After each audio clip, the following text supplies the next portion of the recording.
O milagre que libertou Guilherme, uma história de fé na congregação cristã no Brasil. Guilherme sempre foi um homem trabalhador. Aos 42 anos, ele sustentava a família como motorista de caminhão, viajando longas distâncias para garantir o pão de cada dia. Mas há 2 anos, sua vida começou a desmoronar. Primeiro, foram as dores nas pernas, tão fortes que o faziam parar no meio da estrada, segurando a coxa como se algo o esmagasse por dentro. Depois, veio o diagnóstico: tromboembolismo venoso crônico. Os médicos explicaram que coágulos de sangue se formavam repetidamente em suas veias, e, apesar dos anticoagulantes, a doença só piorava. Se um desses coágulos chegar ao pulmão ou ao coração, o senhor não sobrevive, disse o médico com seriedade.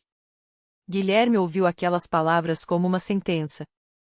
As noites se tornaram um pesadelo de medos e dores, e os remédios, que antes aliviavam, agora mal faziam efeito. Sua esposa, Ana, uma mulher de fé simples mas profunda, já havia lhe falado sobre a congregação cristã no Brasil. Lá eles oram, Guilherme. Eles acreditam que Deus ainda faz milagres, dizia ela, enquanto massageava suas pernas inchadas. Mas ele, criado sem religião, apenas balançava a cabeça. Se médico não pode, quem pode? Até que uma noite, após mais uma crise tão forte que o deixou sem fôlego, Guilherme olhou para Ana com lágrimas nos olhos e sussurrou: leva-me lá. Não tenho mais para onde ir. O primeiro culto na congregação cristã no Brasil foi diferente de tudo que Guilherme já havia visto. Não havia bandas, nem palmas, nem holofotes. Só irmãos e irmãs vestidos com simplicidade e modéstia, sentados em bancos de madeira envernizada, com bíblias nas mãos. O ancião, um homem de cabelos grises e voz firme, mas serena, dirigia a reunião com uma autoridade que não era de homem, mas de quem falava em nome de Deus. Os hinos eram cantados a capela, vozes unidas em harmonia perfeita, como se o próprio céu estivesse ouvindo. Guilherme sentou-se no fundo, envergonhado, as mãos trêmulas apoiadas no banco à frente. Quando chegou a hora das orações, ele baixou a cabeça, mas não soube o que dizer. Então, apenas chorou. Foi quando sentiu uma mão em seu ombro. Um irmão mais velho, de rosto marcado pelo tempo e pelos anos de trabalho, inclinou-se e perguntou: irmão, você precisa de oração? Guilherme assentiu, sem conseguir falar. O irmão então ergueu a voz, não com gritos, mas com uma fé tão pura que Guilherme sentiu algo estranho no peito: esperança. Senhor, este teu servo está aqui, sofrendo, mas ele veio até ti. Toca nele, Pai. Liberta-o como só tu sabes fazer. Outros irmãos se juntaram, e logo uma corrente de orações envolveu Guilherme como um manto. Ele nunca havia sentido algo assim. Depois do culto, o ancião aproximou-se. Filho, você quer ser batizado? Guilherme hesitou. Eu não sei nem orar direito. O ancião sorriu. Deus não olha para isso. Ele olha para o coração. Se você crer, ele fará. Naquela noite, Guilherme não teve coragem de responder, mas algo dentro dele já estava mudando. Nos dias seguintes, Guilherme passou a frequentar os cultos com Ana. A cada reunião, ele observava os irmãos dando testemunhos de pé, contando como Deus os havia livrado de doenças, dívidas, vícios. Não eram histórias exageradas, mas relatos simples, ditos com lágrimas nos olhos e gratidão no coração. Ele via as mulheres com seus vestidos longos e os homens de camisa social, todos com bíblias gastas pelo uso. Via a Santa Ceia sendo partida com reverência, o pão e o vinho passando de mão em mão, como um símbolo de que Cristo ainda estava ali, no meio deles. Uma noite, após um culto de oração, Guilherme sentou-se com o ancião. Eu quero ser batizado, disse, a voz embargada. Mas tenho medo, e se Deus não me curar? O ancião olhou para ele com olhos cheios de compaixão. Filho, o batismo não é para Deus te curar. É para você se entregar a Ele. A cura? Isso fica com Ele. Mas uma coisa eu te digo, se você confiar, não vai sair daqui o mesmo. No domingo seguinte, Guilherme desceu às águas. A piscina batismal da CCB era simples, sem luxo, mas quando ele emergiu, sentiu algo que não podia explicar, uma paz que não vinha dos remédios, nem dos médicos. Naquela noite, pela primeira vez em meses, dormiu sem dor. Mas o verdadeiro milagre ainda estava por vir. 3 semanas depois do batismo, Guilherme acordou e, ao se levantar, percebeu que as dores nas pernas haviam diminuído. No início, achou que fosse imaginação, mas ao longo dos dias, a melhora foi incontestável. Ele voltou ao médico, que, após novos exames, ficou boquiaberto. Seus coágulos sumiram. Não há sinais de trombose. É como se você nunca tivesse tido isso. Guilherme sorriu. Ele sabia muito bem o que havia acontecido. No culto seguinte, ele se levantou para dar seu testemunho. Com a voz trêmula, mas firme, contou como havia chegado ali, quebrado, e como Deus o havia restaurado. Eu não merecia, irmãos. Mas Deus, na sua misericórdia, me deu não só a cura, mas uma família aqui nesta igreja. Muitos choraram. O ancião, ao final, lembrou a todos: Deus não mudou. Ele ainda faz milagres para quem crê. Hoje, Guilherme não é mais apenas um visitante na congregação cristã no Brasil. Ele é um dos irmãos que chegam cedo para arrumar os bancos, que cantam os hinos com fervor, que oram pelos que chegam quebrados, assim como ele chegou. Sua vida não é fácil, ainda trabalha duro, ainda enfrenta provações, mas agora ele sabe uma coisa: não está sozinho. E a lição que ele mais gosta de compartilhar é esta: Deus não olha para nossa força, nem para nossa sabedoria. Ele olha para nosso coração quebrantado. Quando a gente não tem mais jeito, é que ele começa a agir. E na CCB, eu aprendi que a fé não é para ser mostrada, é para ser vivida. Todo dia. E assim, entre hinos sem instrumentos, orações sinceras e a simplicidade de um povo que serve a Deus em verdade, Guilherme encontrou não só a cura, mas um lar. Numa tarde de sábado, enquanto ajudava a organizar as cadeiras do salão, Guilherme sentiu um toque no ombro. Era o irmão José, um dos anciãos da congregação, que o observava com um sorriso sereno. Filho, o irmão está sendo chamado para servir, disse-lhe em voz baixa, como se já soubesse o que Deus estava preparando. Guilherme sentiu o coração acelerar. Servir? Ele, que até pouco tempo atrás mal conseguia entrar na igreja sem se sentir indigno. Mas o irmão José continuou, como se lesse seus pensamentos: não é pela sua força, não. É porque o Senhor viu seu coração.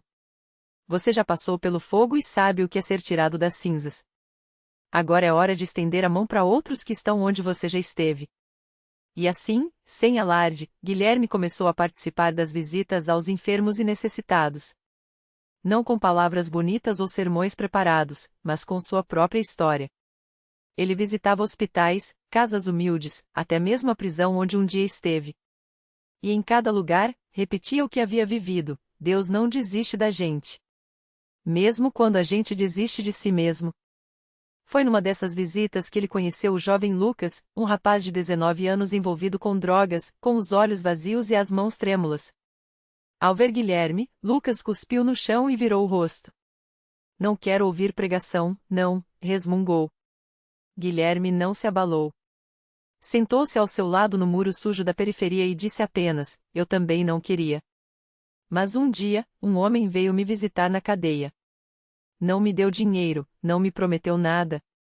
Só ficou ali, quieto, como se acreditasse que eu ainda podia mudar. Hoje eu tô aqui por causa disso. Lucas olhou para ele com desconfiança, mas algo na voz firme de Guilherme o fez ouvir. E quando o irmão começou a contar como Deus o tinha tirado do lixo, literalmente, o jovem sentiu algo estalar dentro de si. Não foi no primeiro dia, nem no segundo. Mas uma semana depois, Lucas apareceu na porta da CCB, sujo, cheirando a cerveja, mas com um pedaço de papel na mão, o endereço que Guilherme havia lhe dado. Os irmãos não fizeram escândalo. Não houve olhares de julgamento. Apenas mãos estendidas, um banho quente oferecido na casa de uma irmã, uma refeição simples e um convite: fica. Aqui você é família. Meses se passaram, e Lucas, agora com o cabelo cortado e o olhar mais claro, batizou-se nas águas da mesma igreja que um dia ele havia escarrado. Na noite de seu testemunho, com a voz embargada, ele disse: eu achava que estava perdido para sempre. Mas Deus usou um ex-presidiário, um cara que já foi pior que eu, para me mostrar que ainda tinha esperança. Se ele mudou a vida do irmão Guilherme, por que não ia mudar a minha? E assim, o ciclo se repetia. Não por mérito de homens, mas pela graça de um Deus que escolhe os fracos para confundir os fortes. Guilherme, que já fora um milagre, agora era instrumento de outros, E a cada vida que via se transformar, ele entendia melhor as palavras que ouvirá no dia de seu batismo: aquele que em mim crê, também fará as obras que eu faço, e as fará maiores do que estas. A CCB não era um lugar de perfeitos. Era um hospital de almas, onde os quebrados encontravam um colo, os perdidos achavam caminho, e os que não tinham mais lágrimas descobriam que Deus chorava por eles.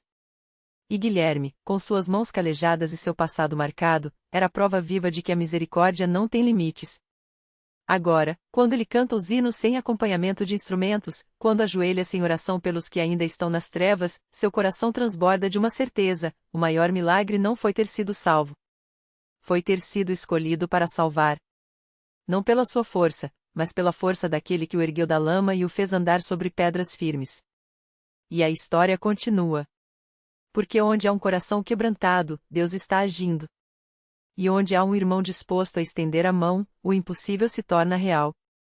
Naquela mesma igreja, enquanto Guilherme orava com os olhos fechados e as mãos ainda marcadas pelas cicatrizes de uma vida que quase o destruiu, uma jovem chamada Marisa entrou pela porta dos fundos, como quem não quer ser notada. Ela vinha de uma noite sem dormir, com os olhos inchados de tanto chorar e as roupas amassadas, como se tivessem sido vestidas às pressas. Carregava nas mãos um bilhete amassado, escrito com letras trêmulas: se Deus existe, me mostra um sinal hoje. Porque eu não aguento mais. Marisa não era de falar com ninguém. Desde que perdeu o emprego e descobriu a traição do marido, ela tinha se fechado num silêncio que nem as amigas mais próximas conseguiam romper. Mas naquela manhã, algo a puxou para dentro daquele salão simples, onde o cheiro de café recém-feito se misturava ao perfume das flores no altar. Ela se sentou no último banco, como se quisesse estar ali e, ao mesmo tempo, desaparecer. Foi então que Guilherme, ainda de joelhos, sentiu uma voz no coração: levante-se. Vá até ela. Ele abriu os olhos, olhou em volta e viu Marisa, encolhida, como um pássaro ferido. Sem hesitar, levantou-se e caminhou até ela. Não disse nada no primeiro momento. Só se sentou ao seu lado, em silêncio, como quem entende que algumas dores não cabem em palavras. Você veio buscar alguma coisa? Perguntou finalmente, com uma voz tão mansa que Marisa nem se assustou. Ela olhou para as mãos, apertando o bilhete amassado. Eu só não sei mais para onde ir, confessou, a voz quebrando. Já tentei de tudo. Já orei, já gritei, já me calei. Nada adianta.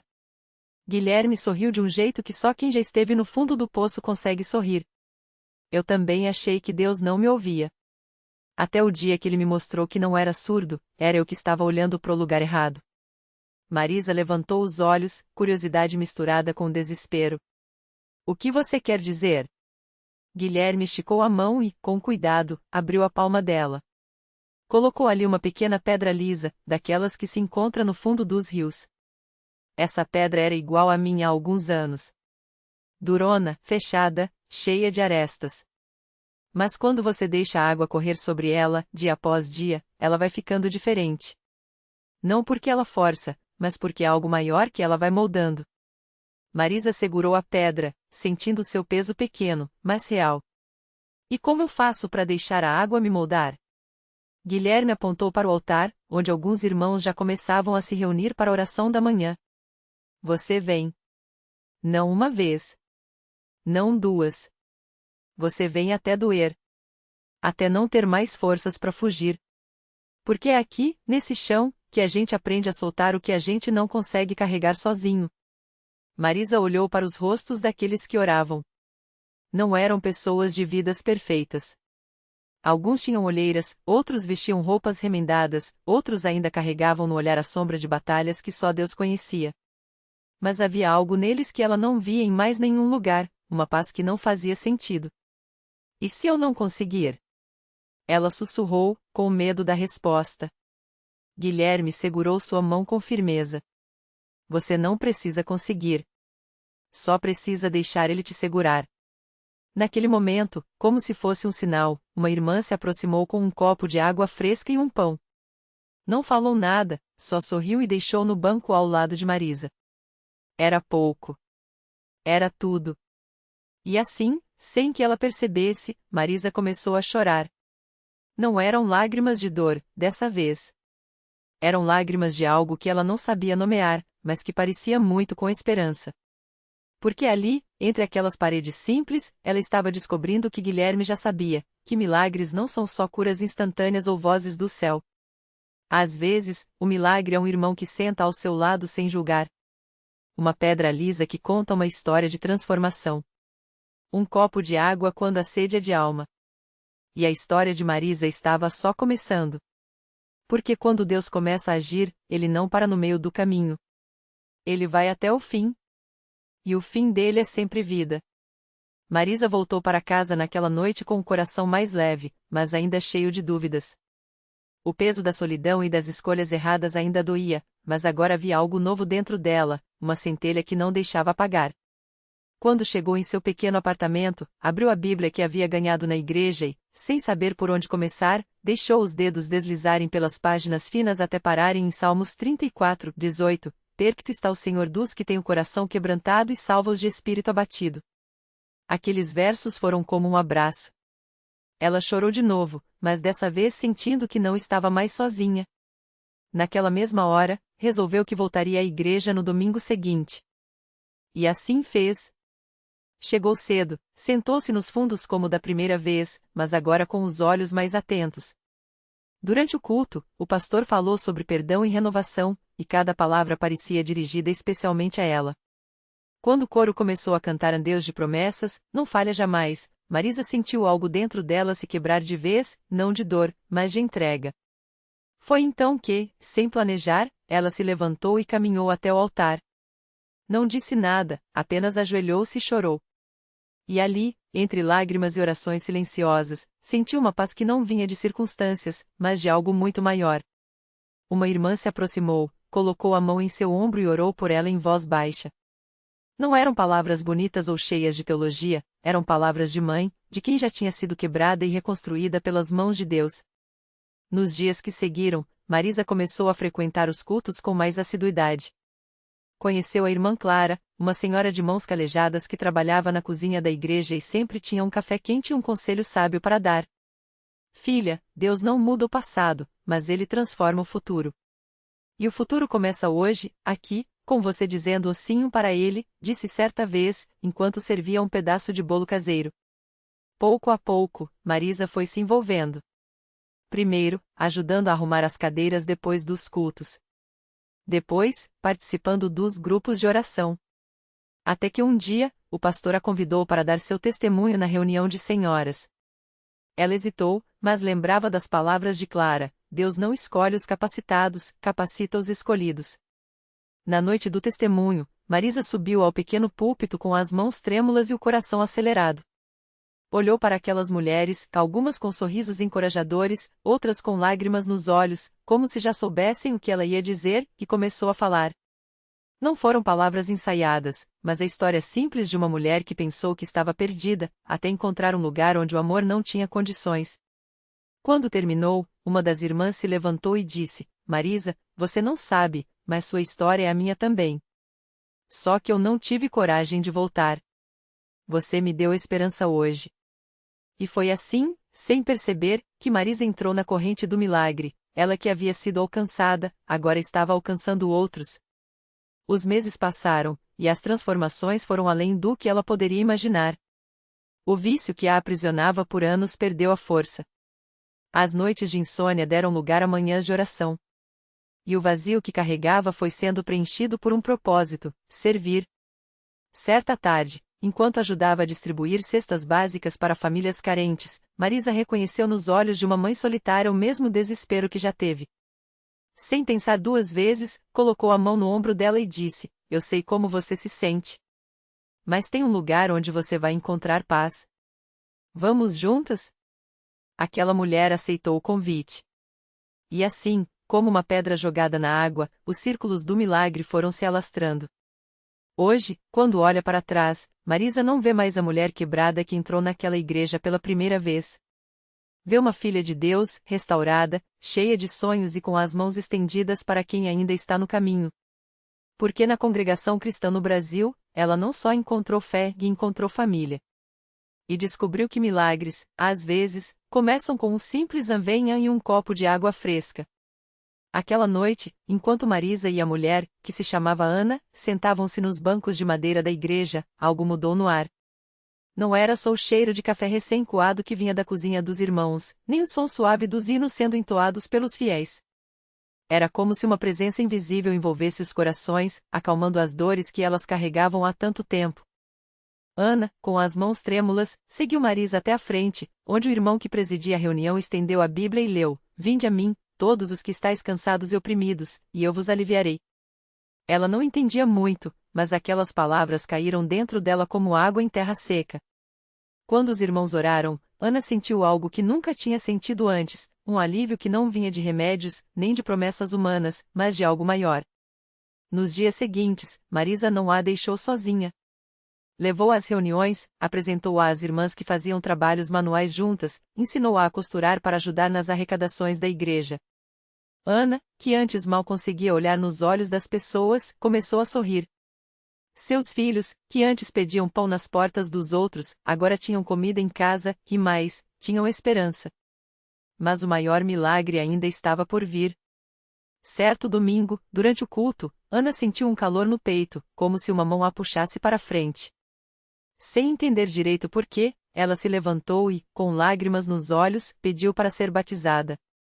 As irmãs a abraçaram, os irmãos oraram por ela, e quando saiu daquelas águas, Ana sabia, não era mais a mesma. O peso da solidão, das noites em claro chorando por ajuda, tinha sumido. No lugar, uma certeza: Deus a tinha visto. E não a deixaria mais. Anos depois, quem visse Ana na congregação nem imaginaria o que ela tinha passado. Agora, era ela quem estendia a mão para outras mulheres quebradas. Quem organizava as cestas básicas, quem orava com as mães que chegavam sem rumo. E quando alguém lhe perguntava como tinha mudado tanto, ela respondia com um sorriso: "Foi aqui que aprendi que Deus não só ouve as nossas orações, que Ele as responde." E às vezes, a resposta vem através de um abraço, de um prato de comida, ou de uma irmã que não desiste da gente. Marisa, ao ver tudo aquilo, entendia que o milagre não era só dela. Era de uma igreja que não virava as costas, de irmãos que davam o pouco que tinham, de um Deus que usava pessoas comuns para fazer coisas extraordinárias. E assim, a história se repetia: mais uma alma encontrando refúgio, mais um coração sendo sarado, mais uma família sendo reconstruída. Porque na congregação cristã no Brasil, os milagres não são coisas distantes, contadas em livros. São vidas transformadas, todos os dias, pelo poder de um amor que não desiste, e pela graça de um Deus que chama cada um pelo nome. O milagre completo. Aos poucos, Marisa viu sua vida se reconstruir. As mãos que antes tremiam de fome agora seguiam as páginas da Bíblia com firmeza. Os olhos que choravam desespero brilhavam ao contar, na roda de oração, como Deus a tirara das trevas. Seu filho, antes quieto e assustado, corria pelos corredores da igreja, abraçado por irmãos que se tornaram tios, avós, amigos. O apartamento vazio ganhou móveis doados, panelas cheias e, acima de tudo, risos. O milagre não foi só o pão que nunca faltou ou o emprego que surgiu quando tudo parecia perdido. Foi a irmã que a levou ao culto pela primeira vez, o irmão que ensinou seu filho a orar, a irmã mais velha que, com lágrimas nos olhos, disse: "Deus te guardou para algo maior." Foi perceber que, nas entrelinhas da dor, ele já escrevia uma história de restauração. Reflexão final. Às vezes, pedimos a Deus que mude nossas circunstâncias, mas Ele prefere mudar nós dentro delas. O verdadeiro milagre não é apenas o que recebemos, mas o que nos tornamos ao confiar que, mesmo no deserto, há um poço de água vivo. Marisa aprendeu que a fé não é a certeza de que tudo será fácil, mas a convicção de que, mesmo quando tropeçamos, há mãos estendidas para nos levantar e um pai que sussurra: "Eu nunca te deixei." Lição de vida. Deus não precisa de grandes sinais para provar seu amor, Ele usa pessoas comuns, gestos simples e corações dispostos a serem seus instrumentos. O milagre começa quando paramos de olhar para o que falta e passamos a enxergar quem está ao nosso lado, porque, muitas vezes, a resposta à nossa oração está na mão que apertamos, no prato que compartilhamos, na voz que diz: "Você não está sozinha." E assim, a história de Marisa se tornou a história de muitos, um lembrete de que, na congregação e na vida, os maiores milagres não são os que viram notícia, mas os que transformam o cotidiano em prova viva de que o amor vence. Sempre.